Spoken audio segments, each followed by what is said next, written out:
औज़ुबिल्लाहिमिनश्शैतानिर्रजीम बिस्मिल्लाहिर्रहमानिर्रहीम अस्सलामुअलैकुम वरहमतुल्लाहि वबरकातुहू। सामईन, कैसे हैं आप सब लोग। मेरा नाम आतिफ़ सलीम भट्ट है और मेरा ताल्लुक़ फैसलाबाद पंजाब पाकिस्तान से है। जी जनाब, आप गैस करें आज मैं आपको किस चीज़ के बारे में बताना चाहता हूँ। आज आपको मैं बताऊँगा आइट्स का जो ग्लोबल एग्ज़ाम हुआ है उसके बारे में कि उस एग्ज़ाम में कौन कौन से क्वेश्चन आए हैं और उसे किस तरीके से क्रैक किया जा सकता है और जितने बच्चे बच्चियों ने दिए हैं वो अपनी मंजिल के कितने पास हैं। जब आप लोग अब्रॉड बैठे होंगे तो आप याद करेंगे कि आपको लाइफ में किसी ने एक अच्छी एडवाइस दी थी। आज का जो पेपर है ना, सबसे पहले वो लिसनिंग से स्टार्ट हुआ होता है। लिसनिंग में क्या होता है जनाब, लिसनिंग में 4 सेक्शन होते हैं। वीडियो जो है, वीडियो तो नहीं वो प्ले करते, ऑडियो जो है वो 1 टाइम प्ले करते हैं आइट्स में। ई सॉल में, UKVI में 2 टाइम्स होती हैं प्ले, लेकिन आइट्स में 1 टाइम होती है। और लिसनिंग का जो पेपर है आपका वो हुआ होगा मॉडरेट। मॉडरेट का मतलब है सिंपल, वही क्वेश्चन होंगे सेक्शन 1 में। 1 word a number, filling the blanks, situation created, hash, telephone number, street number, some kind of reporting, bicycling, enjoy, exhaustion trip, and so on. Are you agree from my statement? I am moving towards part 2. अब हम दूसरे part की तरफ चलते हैं कि आज का जो ग्लोबल एग्ज़ाम हुआ है आइट्स का लिसनिंग में, उसके सेकंड पार्ट में क्या क्या चीज़ें आई हैं। सेकंड पार्ट में जैसा कि आप सब जानते हैं कि एज़ यूजुअल MCQs आते हैं, यानी मल्टीपल चॉइस क्वेश्चंस, जिसमें 3 to 4 होते हैं आंसर और उनमें से राइट वन जो होता है वो 1 होता है। बाकी 3 जो होती हैं वो उन्होंने दी होती हैं कन्फ्यूजन क्रिएट करने के लिए जो है। उसमें क्या होता है, उसमें भी किसी किस्म के ट्रिप के बारे में बात होती है। Just like travel destination, option A, option B, option C, option D। just like the forest traveling, just like the forest traveling, rainy day, hotel management and so on। इस तरह की चीज़ें हैं और इनमें से आपने दुरुस्त आंसर का इंतखाब करना है। You will select right answer at right spot to gain optimum level of bands। Are you agree with me? ठीक है जनाब, यहाँ तक समझ आ गई आपको। अब आपने इसको क्रैक कैसे करना है और इसको क्रैक करने का तरीका कार क्या है। इसको आपने क्रैक इस तरीके से करना है कि आपने पहले स्टेटमेंट पढ़नी है। स्टेटमेंट पढ़ने से पहले आपका टॉप हेडिंग को रीड करना बहुत ज़्यादा ज़रूरी है। You must read top writing of the question and then start question and give solid feedback. Your solid feedback is essential for correction of answers. इसके बाद आपने उसको क्रैक करना शुरू करना है और स्टेप बाय स्टेप इन सारी चीज़ों को आपने साथ लेके चलना है। इसके बाद थर्ड पार्ट की तरफ you are moving towards part 3, section 3। Section 3 also consist of multiple choice question, 10 question. You will give 10 question answers in shape of A, B, C and D। जी, उधर भी 10 क्वेश्चन होंगे और 10 सवालों के आपने जवाब देने होंगे और MCQs ही होंगे। उधर भी उसने क्या किया होगा, उसने एक सिचुएशन क्रिएट की होगी।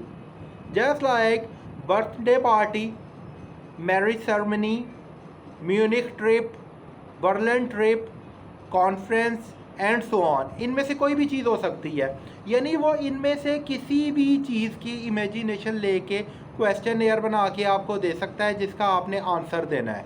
ठीक है जी, समझ आ गई यहाँ तक। इसमें भी पहले आपने क्या करना है, आपने क्वेश्चन को केयरफुली रीड करना है और उसके बाद आपने सुनना है कि वो बात किस चीज़ के बारे में कर रहा है। जिस चीज़ के बारे में वो बात कर रहा है तो उसी चीज़ से रेलिवेंट आपने रहना है। कई चीज़ें उससे इरेलीवेंट दी होंगी लेकिन आपने उससे कंफ्यूज नहीं होना। उसके बाद moving towards part 4। Part 4 is simple that filling the blanks. You will listen and given the answer in solid form. Are you agree? Simple statistics, scientist theory, philosophy, research oriented question and so on. You will easily gain 27 to 28 marks in IELTS listening paper and achieve your dream goal of life. अब हम बात करते हैं जनाब दूसरे reading module की तरफ। Reading module में क्या होता है जनाब आइट्स के, रीडिंग मॉड्यूल में जनाब अली होता ये है कि उसने आपको 3 पैराग्राफ दिए होते हैं। The criteria of reading module is He will be delivered 3 paragraphs. You will first of all read first paragraph and then give the answers of different questions such as yes, no, not given, filling the blanks, authors' names, and so on. In second paragraph, you will also read the paragraph through skimming procedure and identify the keywords and then give the answer of true, false, not given, filling the blanks, author's name, theory, multiple choice questions and so on. जी, part 1 में मैं आपको बताता हूँ कि part 1 में आपने करना क्या है। आपने रीडिंग को बड़ा केयरफुली जो है वो रीड करना है। केयरफुली आपने रीड करने के बाद उसके आंसर देने हैं। अब उसने 3 पैराग्राफ जो है उसमें किया क्या होगा, तीनों पैराग्राफ में उसने तीनों पैराग्राफ में जनाब अली ये किया होगा कि मुख्तलिफ़ किस्म के क्वेश्चन पूछे होंगे। किस किस्म के क्वेश्चन पूछे होंगे उसने आज के पेपर में? उसने या तो क्वेश्चन पूछा होगा yes, no, not given. Yes का मतलब है हाँ, नो का मतलब है नो। अगर उस बारे में स्टेटमेंट में बात हो रही है तो आपका आंसर क्या होगा, येस। अगर उस बारे में स्टेटमेंट में बात नहीं हो रही तो आपका आंसर क्या होगा, नो। और अगर उस बारे में जिक्र ही नहीं किया गया, उसका जिक्र खैर ही नहीं किया गया, तो आपका आंसर क्या होगा, नॉट गिवन। नॉट गिवन का मतलब है कि ऐसी चीज़ जो उसके अंदर दी नहीं गई। उसके बाद जैसे ही आप पैराग्राफ 2 की तरफ मूव करते हो तो उसमें भी आती है one word filling the blanks. वो वन वर्ड कौन सा है? वो वन वर्ड है की इंडिकेटर, कि वो किस बारे में बात कर रहा है। अब फर्ज करें जी वो बात कर रहा है प्लैनेट्स के बारे में, तो वहाँ पे कौन सी टर्मिनोलॉजी यूज़ होगी, प्लैनेट की टेक्निकल टर्मिनोलॉजी यूज़ होगी। उसका आंसर क्या होगा, टेक्निकल टर्मिनोलॉजी के मुताबिक होगा कि मदार में कितनी देर रहता है, किस चीज़ है। अगर उसने किसी कल्चर, किसी ट्रेडिशन के बारे में बात की है तो उसमें आपका आंसर किस में होना चाहिए? एक तरफ वो कह रहा है कल्चर है, दूसरी तरफ वो कह रहा है टेक्नोलॉजी है। टेक्नोलॉजी की वजह से हमने बहुत तरक्की की है, हमारा वो इंटीग्रल पार्ट बन गया है। टेक्नोलॉजी को 2 क्वेश्चन पास का होते हैं, लिस्ट ऑफ हेडिंग्स भी आ जाती हैं। लिस्ट ऑफ हेडिंग्स में वो कन्फ्यूजन क्रिएट कर रहा होता है। तो इसको आपने क्रैक किस तरीके से करना है, आपने देखना है कि अगर ट्रेडिशन के बारे में बात हो रही है तो डेफिनेटली उसका आंसर किस चीज़ में है, उसका आंसर कल्चर के अंदर मौजूद है, कल्चर की चीज़ के बारे में है। और उसका दूसरा नहीं हो सकता, उसका आईटी के साथ नहीं हो सकता, जस्ट उसने कन्फ्यूजन क्रिएट की है। इसी तरह जब आप थर्ड पैराग्राफ की तरफ चलते हो तो उसमें आते हैं मल्टीपल चॉइस क्वेश्चंस। वही जिस तरह मैंने आपको बताया कि लिसनिंग का और रीडिंग का आपस में बहुत गहरा ताल्लुक होता है। उसमें भी फिलिंग दी ब्लैंक्स होती हैं, सुनने के बाद आपने आंसर देना होता है, इसमें भी होती हैं। अच्छा, उसमें जब मल्टीपल चॉइस क्वेश्चन है तो उसमें आपने स्टेटमेंट को केयरफुली रिव्यू करना है, पढ़ना है। पढ़ने के बाद आपने मार्क करना है। मार्क करने के बाद जो कीवर्ड है उसके गिर्द आपने सर्कल लगा लेना है कि ये कीवर्ड है, ये थ्योरी है, इस बारे में वो बात करेगा। और उसमें से जो राइट आंसर है आपका, उसने उसके ऊपर टिक कर देना है आपने। ठीक है जी, समझ रहे हैं मेरी बात जो है?